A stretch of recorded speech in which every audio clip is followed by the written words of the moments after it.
How's it going, guys and girls? Welcome back to another video, and as you can probably tell, I'm in a different environment today. Yeah, you're probably wondering where the F is this fella? Where the F is this guy with the specs? Well, I'll tell you where I am.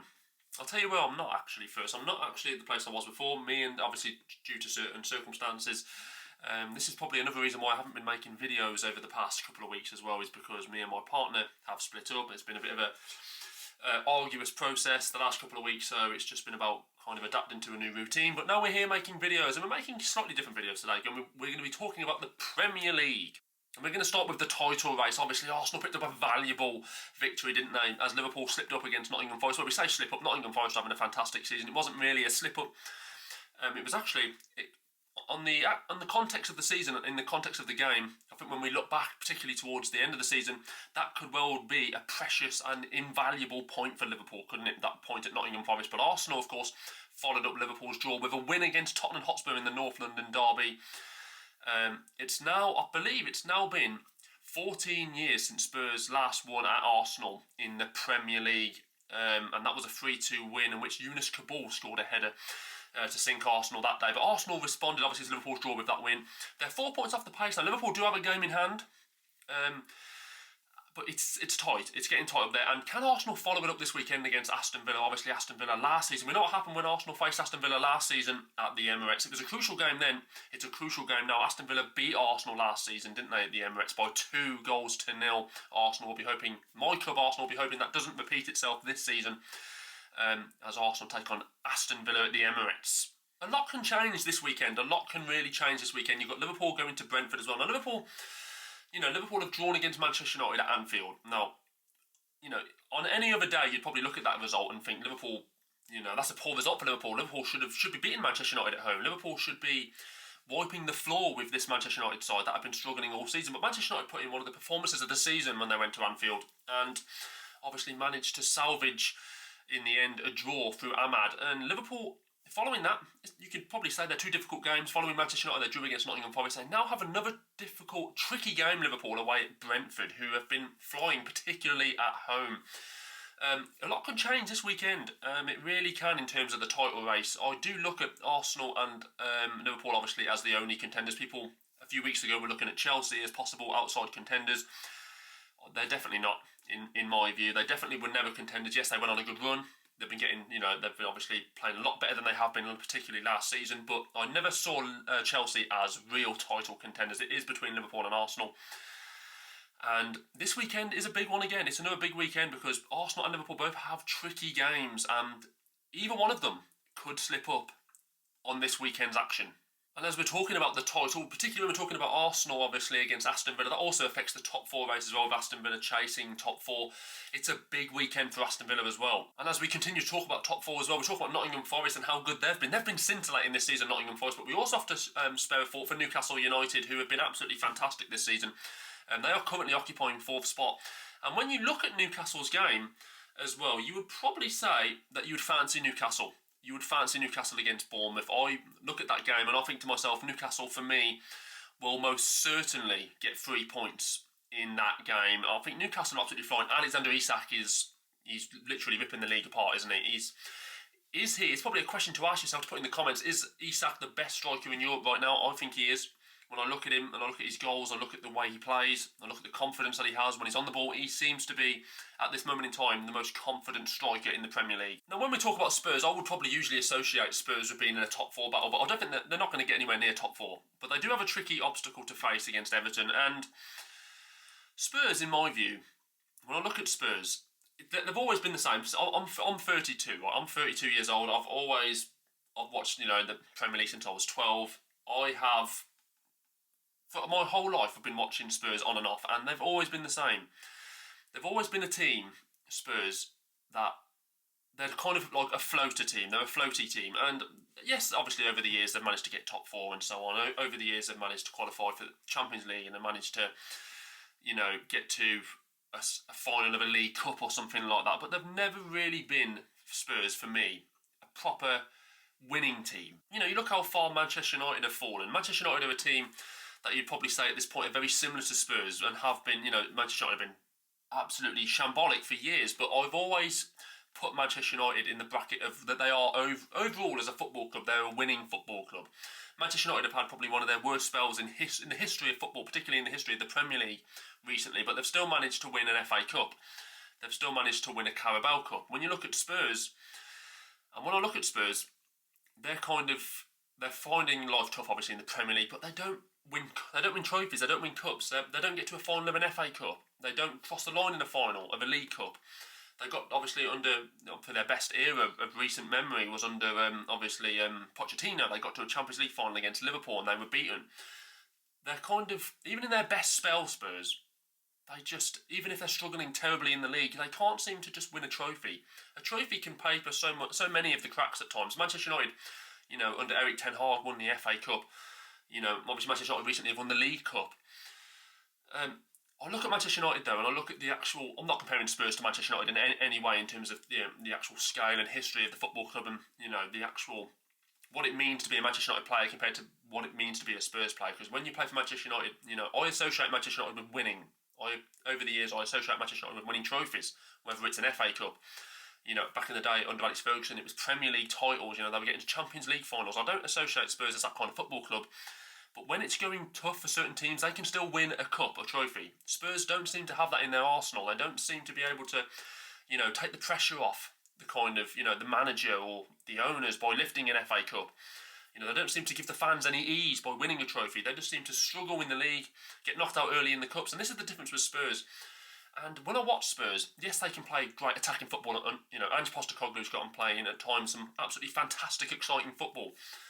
But if you were to ask me, would I rather be playing great attacking football and be like 13th in the league? Or would I rather be playing kind of mind-numbing long ball football, get 10 men behind the ball and win games 1-0 and be higher up the league? I'll definitely choose the second option. And obviously it brings us on to Manchester City as well. Manchester City have had a pretty dismal season, haven't they, by their illustrious standards. It was always going to happen at some point. It was just a case of when Manchester City obviously have won back-to-back league titles, and now obviously we're kind of seeing the opposite effect at Manchester City right now. They're kind of going the opposite way. They dropped a 2-0 lead at Brentford the weekend. Yes, it's a difficult away game, but the Manchester City of last season would definitely have crossed the line in that game, and Manchester City would definitely have seen Brentford off. They would have probably would have even added a third or a fourth back in the last season. Even at the start of this season, I think they would have. But Manchester City just don't seem the same right now. Pep can't seem to find any answers. He can't seem to kind of find the cure for what is happening at Manchester City so far. But I do believe that they will win this weekend. Ipswich, you look at that game on paper, yes, of course, Manchester City aren't playing particularly well, but you would expect Manchester City to cross the line in that game. You would expect Manchester City, with the quality they have on the pitch, inform or not, to get 3 points. But I think Manchester City fans would probably agree with me. They're probably, in terms of the Premier League, probably just looking forward to this season kind of coming to an end. Yes, they still have a chance to get in top four, but I feel like they've been through the ringer this season. And I feel like they're just looking forward to the actual campaign ending in terms of the Premier League. But obviously they've still got a chance in the Champions League, but they've got a big game against PSG coming up, which could well be a do or die for both football clubs in terms of getting out of the league phase of the Champions League. But where do the priorities for Pep lie at this point? Obviously he's going to try and get top four in the Premier League. He's going to go for the Champions League. He's going to try and progress in the Champions League, I should say.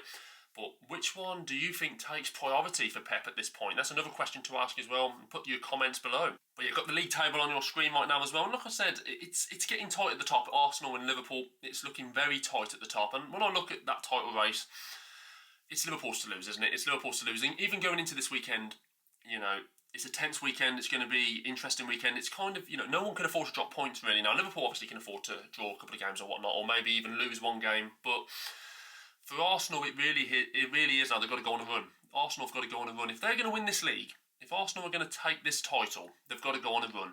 Because I still believe that Liverpool will drop points at some point, and Arsenal have got to be there to pounce. But this is the thing with Arsenal, I don't trust them. I've been an Arsenal fan for the best part, like I said, of 13, 14 years. I don't trust Arsenal. And Kai Havertz up front, some of them, Arsenal are really, really fortunate to be. I still think Arsenal are fortunate to be where they are in this league. I think a lot of it's come down to the fact Man City have been shite. Man City have been absolutely shite. I think if Man City had their normal standard season, Man City would be eclipsing Arsenal at this point. You know, it's just really fortunate that the league as a whole hasn't been particularly great. It's only really been Nottingham Forest, Newcastle and Liverpool that I'd say have been really, really outstanding. You know, particularly Nottingham Forest and Liverpool. Those two have been absolutely outstanding. Arsenal have been, when you look at Arsenal's performances overall this season, how are Arsenal even second in this league? The performance levels overall this season from Arsenal have been shite. I've watched Arsenal so many times. I don't think I've actually missed a game, and I'm looking at Arsenal, and all I'm thinking is, how are we second at this point in the actual season? We've got Kai Havertz up front, who couldn't hit a barn door with a house brick. Actually, he couldn't hit a barn door with a boulder. He's one of those players that you watch, and when he plays badly, he looks bad.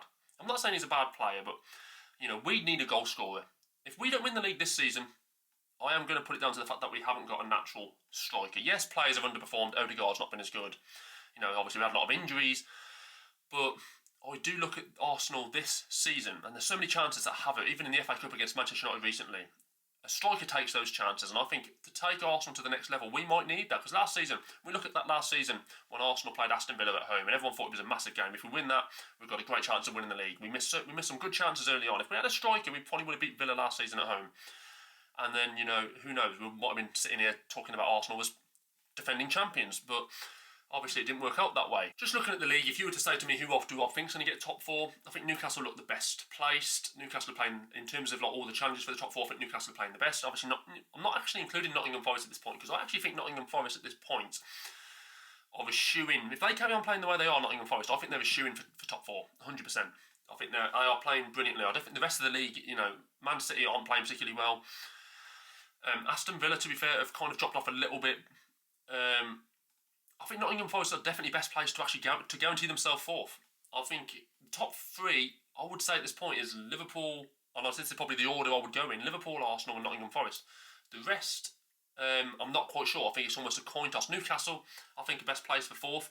Chelsea, they've obviously dropped some points of late as well. They're kind of hitting that bad patch. Man City can't seem to buy a win, or Man City can't seem to find consistent form. Aston Villa are a bit the same at the moment, so I'm going to say Newcastle at the moment are going to get fourth spot. Any talk of Manchester United getting top four is out the question for me. Manchester United, they're not getting top four. I watched them against Southampton, and yes, they obviously won the game in the end thanks to an Ahmad hat-trick, but they're not going to. Man United aren't going to get near top four. They're not going to get top four. They're too inconsistent. They're too easy to play against, and it's just not going to happen. Same with Spurs. Spurs are just too up and down. They drop too many points, and you know, it's just, you kind of can tell with those kind of teams, they win one, they lose one, and particularly at this point in the season as well, you need a good consistent form. You need to be playing at a good consistent level, and those two teams particularly are not doing that. It's a big weekend at the bottom of the league as well, and I look at Southampton. They could have got a big win against Manchester United. You know, they weren't too far away from getting a huge victory that would have potentially set them up for the rest of the campaign as well, but obviously it wasn't to be. But Southampton almost look like they are hanging on already. They look like they're hanging on, and it looks like another few bad results for Southampton, and they could be cut adrift. You know, Leicester need to start winning. Leicester City really need to start picking up results. This is going to sound bad, but I want to see Everton go down. I don't know why, but I just want to see Everton go down. They've kind of been there for so long now. It's almost like they're just a waste of time football club. I know that's going to sound like, whoa, that's a bit extreme, but Everton, you know, they're literally having a new stadium built. Everton, a team that literally fights to stay up every season, having a new stadium built. I mean, it would look nice in the Championship, I'll grant you. But yes, guys and girls, what is your predictions for this weekend?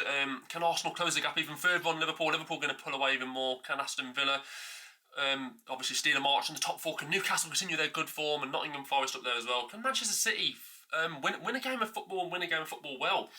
And then can Manchester City continue to build on that in the upcoming weeks? You know, I mean, it's so many talking points. The relegation battle, like I've mentioned as well. You know, who is it?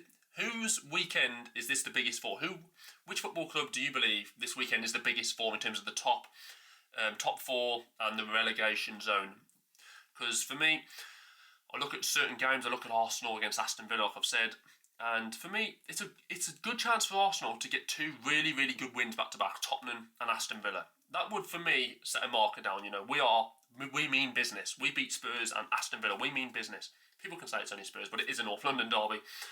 Liverpool, for me, I do think Liverpool are going to win the league, but you know, it's going to be a fascinating weekend. It really is going to be a fascinating weekend for Liverpool. A tricky game against Brentford, as well. But like I said, guys, put in the comments below what you believe the results are going to be for this weekend. Thanks ever so much for watching this video.